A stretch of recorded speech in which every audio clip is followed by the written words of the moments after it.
So looking through the French newspapers for us is our press reviewer, Florence Villeminot. Hello there.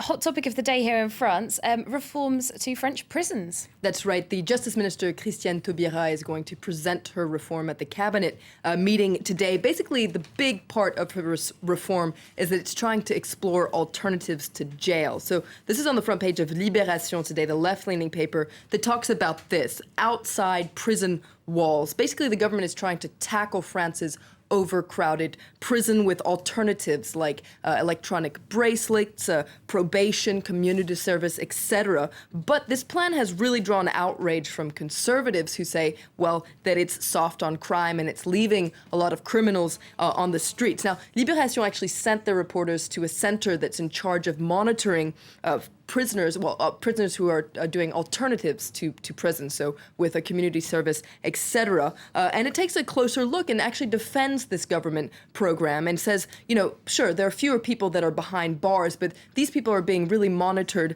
by psychologists, legal experts, etc. And also people who are helping them reintegrate to society. So it's really critical of the right in its editorial and says this, the right and especially the extreme right are trying to make this into a political issue rather than an issue about reintegrating people into society. But one thing that Libération forgets to mention is that this reform isn't going to be presented to Parliament until April the 8th. So that's after next year's municipal elections. So quite crucial timing there. Well, in the lead up to those municipal elections in the spring, a lot of the papers focusing, as they have been for the past few days, on the National Front Party. That's right, the National Front. It's doing so well in opinion polls that it's becoming a real source of concern for the socialists as well as the opposition UMP. Le Parisien interviews this man, 29-year-old Sofiane Roubali. Now, he is actually a candidate for the National Front in the town of Annonay in the south of France. It's actually a socialist bastion. What's interesting about him is that he is of Algerian origin. So this is pretty unheard of for someone of Algerian origin to be a candidate for the National Front. Well, this is the party that, under its previous leader, there was quite a lot of basically racist rhetoric coming from them, which Absolutely. The current leader has changed quite a lot. Rhetoric as well. And so Le Parisien wonders, is this a symbol of the new National Front, or is this an alibi? Are they trying to win over North African votes? North Africans traditionally vote socialist, so they're trying to see if this is some sort of a strategy there. He says, don't forget, first and foremost, I'm French. And also, he says, the National Front is not a racist party anymore.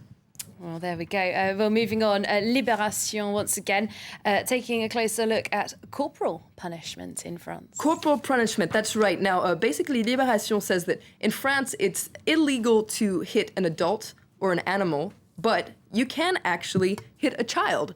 So France is one of the few European countries that has not banned corporal punishment on children. And an NGO has actually tried to raise this issue with the European Committee of Social Rights.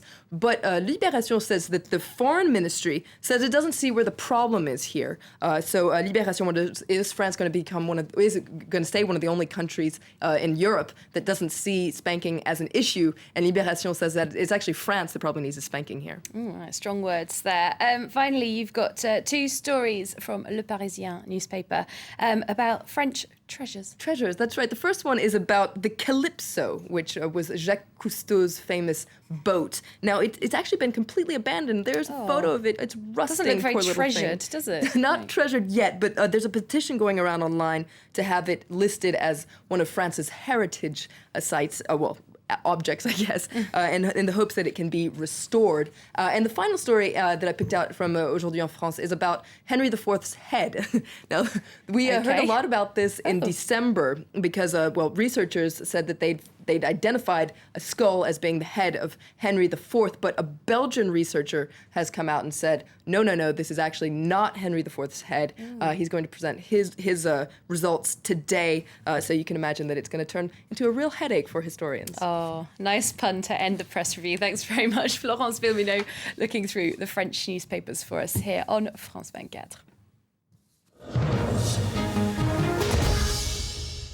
Time for a short break, but coming up in focus, more than 300 earthquakes have struck southeast Spain's coastline in under a month, and they're not a natural phenomenon.